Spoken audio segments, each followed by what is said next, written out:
दिल्ली के पर्यावरण मंत्री मंजिंदर सिंह सिरसा इस वक्त हमारे साथ मौजूद हैं। कल सर 2 क्लाउड सीडिंग हुई, क्या नतीजे रहे उनके? देखिए, कल की ट्रायल 10 और 15% नमी की बरसात में थी। आईआईटी ने जो शाम को रिपोर्ट जारी की उनके मुताबिक ये हल्की फुल्की बरसात आउटर में नोएडा और ग्रेटर नोएडा के आसपास हुई। दिल्ली के अंदर 10-15% क्लाउड में अभी तक बरसात के कम चांसेस दिखे हैं।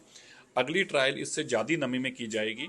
अभी तक ये ट्रायल ही चल रही हैं और ये छोटे छोटे एरियाज के ऊपर ट्रायल की जा रही हैं।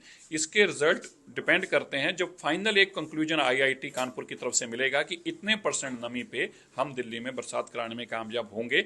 वो उसके रिजल्ट का इंतजार किया जा रहा है कि कितने परसेंट नमी पे इस तरह की ट्रायल जो है आने वाले दिनों में और भी की जाएंगी। कल के ट्रायल को आप पास कैटेगरी में रख रहे हैं, फेल कैटेगरी में रख रहे हैं? कल का ट्रायल का क्या है? 100% नंबर वाली ट्रायल है ये, 100 के 100% नंबर है, क्योंकि ट्रायल ही तो थी। तो ट्रायल हुई और यही जानना तो था कि कितने %फीसदी नमी के साथ बादलों पे बरसात हो सकती है। ये डेटा लेना ही तो पर्पस है, इसीलिए तो इसको ट्रायल दिया गया है। तो मैं बताना चाहता हूं कि ट्रायल में और किसी भी काम का रूटीन में यही अंतर होता है। ये ट्रायल की जा रही है और ट्रायल अभी और होंगी।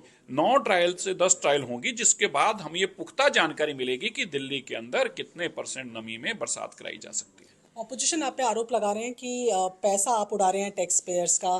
कितना पैसा लगता है वैसे एक क्लाउड सीडिंग के ट्रायल में, और क्या इसकी वाकई जरूरत है दिल्ली को?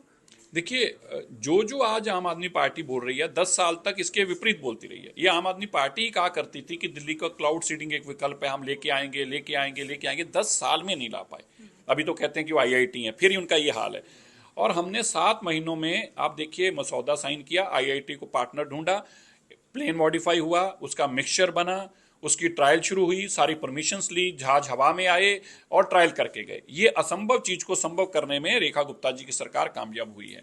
लेकिन अगर आप विपक्ष की अगर दो बात करो तो उनको यही करना, उन्हें हमें गालियां ही निकालनी, हमें बुराई बोलना है, क्योंकि उनको 10 साल की अपनी विफलता दिखाई देती है। वो कैसे बर्दाश्त कर लें कि हम लोग इतनी कामयाबी हासिल करने में हुए कि हमारी ट्रायल भी कंक्लूड होनी शुरू हो गई है।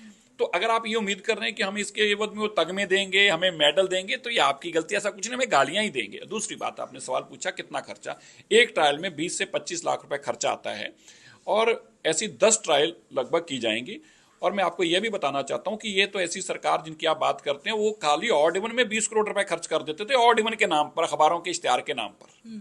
अब सर, ये एक जो महत्वपूर्ण पॉइंट सौरभ भारद्वाज ने अपनी पीसी में रखा है, वो कहने कि दिसंबर 2024 में आईएमडी ने, सीपीसीबी ने, सीएक्यूएम ने सबको कहा था कि सबने ये एक्सपर्ट ओपिनियन दिया था कि जरूरत नहीं है क्लाउड सीडिंग की, और एक्सपर्ट ओपिनियन ये कहते हैं, फिर भी आप लोगों ने क्लाउड सीडिंग की। देखिए, वो तो अब तो सब बहाने ढूंढ के लाएंगे।